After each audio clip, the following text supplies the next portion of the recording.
311190097. Saya dari kelas 1B Farmasi.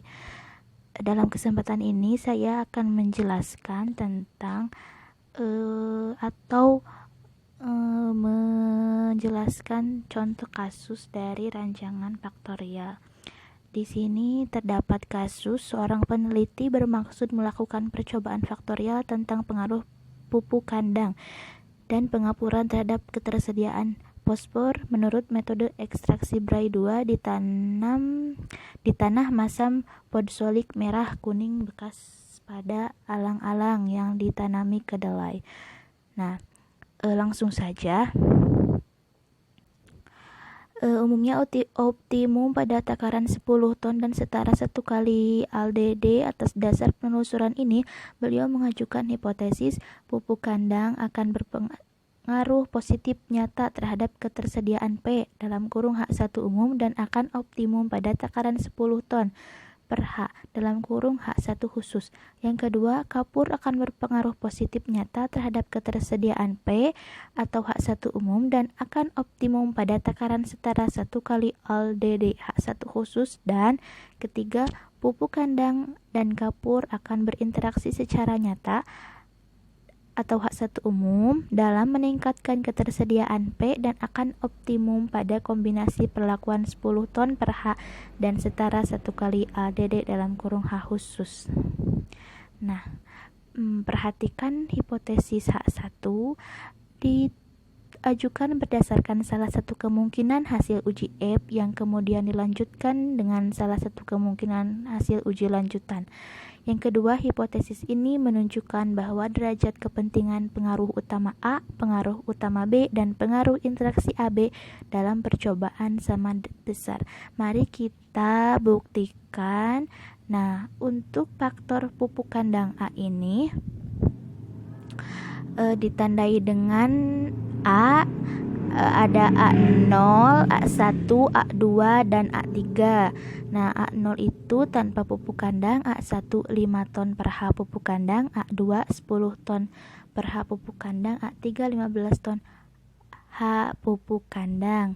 Untuk kedua, faktor kapur ini ditandai dengan huruf B. Nah, ada B0 sampai B3. Bisa kalian lihat ini B0 tanpa kapur sampai B3 ini 1,5 kali AL strip DD. Nah, hal yang harus diperhatikan, derajat kepentingan tingkat-tingkat faktor disusun agar tingkat faktor yang diharapkan optimum terletak di tengah-tengah. Nah, setelah percobaan berlangsung, dilakukan pengambilan sampel tanah secara komposit dari masing-masing petak percobaan untuk diuji laboratorium kimia atau kesuburan tanah. Hasil analisis ketersediaan P ini adalah sebagai berikut. Mari kita lihat tabel 7.6. Data ketersediaan P dalam tanah menurut kelompok SX kombinasi perlakuan. Nah, di sini ada kelompoknya ada 3, 1, 2, 3, kemudian ada A0, A1, A2, A3, kemudian ada kapur yang ditandai dengan B0. Nah, ada TAB, YAB, kemudian TK. Mari kita kupas satu-satu. Yang pertama, kita harus mencari nilai PK atau faktor koreksinya terlebih dahulu. Nah, untuk faktor koreksinya ini ada 210,7 kuadrat. Dari mana 210,7 kuadrat ini? Nah, dari TAB. Jadi dari hasil TAB-nya. Maaf sebelumnya, mari kita jelaskan dulu dari mana TAB, YAB, dan TK. Nah, TAB ini dapat kita lihat. Nah, hasil TAB ini hasil penjumlahan dari kelompok 1, kelompok 2, dan kelompok 3. Bila boleh kalian hitung, 2,1 ditambah 3,1 ditambah 3,3 ini 8,5.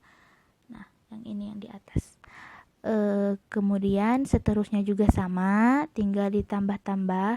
Nah, untuk YAB ini adalah rata-rata dari 3 kelompok tersebut. Jadi 8,5 dibagi 3 itu hasilnya 2,83. Seterusnya juga sama sampai ke bawah. Nah, untuk nilai TK ini dari penjumlahan semua kelompok. Misalnya kelompok 1 2,1 sampai 0,6,0 ini hasilnya 67,2. Kemudian sama kelompok 2 juga tinggal dijumlahkan. Kelompok 3 juga sama tinggal dijumlahkan. Nah, kemudian setelah itu kita analisis jumlah kuadrat. Nah, kembali lagi tadi untuk mencari faktor koreksinya. 210,7 kuadrat itu dari mana? Dari hasil TAB. Nah, dikuadratkan di per 48. Nah, 48 ini jumlah data dari 3 kelompok. Nah, dari 2,1 sampai 6,1 itu ada 48 data. Nah, 210,7 kuadrat dibagi 48 ini hasilnya 924,88521. Nah, kemudian yang kedua kita mencari JK total. JK total ini dapat kita lihat dari 2,1 kuadrat ditambah 2,3 kuadrat.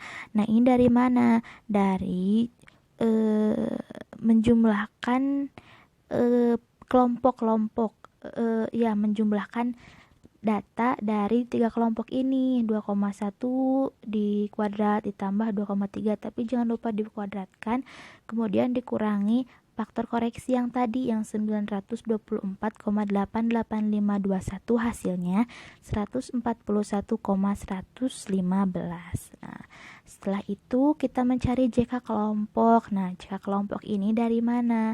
Dari TK. Dari TK. Jumlah kan TK itu jumlah data kelompok ya, dari kelompok 1, 2, 3. Nah, jadi TK ini dijumlahkan tapi harus dikuadratkan.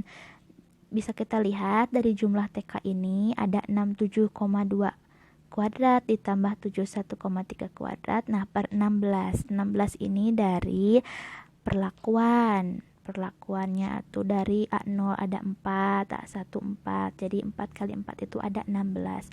A0 sampai A3 dikali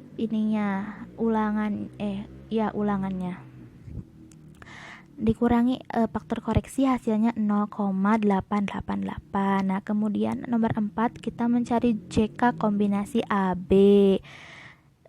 Ini dari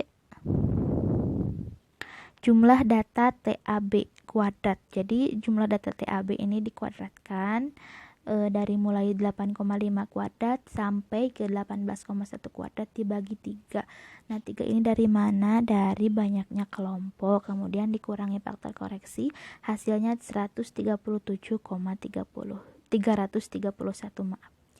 Kemudian kita lihat tabel 7,7, data ketersediaan P dalam tanah menurut kombinasi A kali B. Nah, kita lihat ini tabelnya, ada faktor A sama faktor B. Ada TA, ada YA. Kemudian ada JK galat. JK galat ini dari JK total dikurangi JK kelompok, kurangi JK kombinasi. Nah, dari yang tadi, dari tabel 7,6, dari data analis data ada JK total ya 141 dikurangi JK kelompok 0,888 kurangi 137,331. Nah, hasilnya 2,896. Kemudian ada JK pupuk A. JK pupuk A ini dari TA dikuadratkan. Nah, dari TA dikuadratkan ada 32,9 ditambah 41,8 kuadrat sampai 62,8 kuadrat. Dibagi 12. Nah, 12 ini dari jumlah faktor A ada 1, 2, 3, 4 dikali jumlah kelompoknya. Kelompoknya tadi ada 3, jadi 12. Kemudian J kapur B. Nah, 43,3 kuadrat.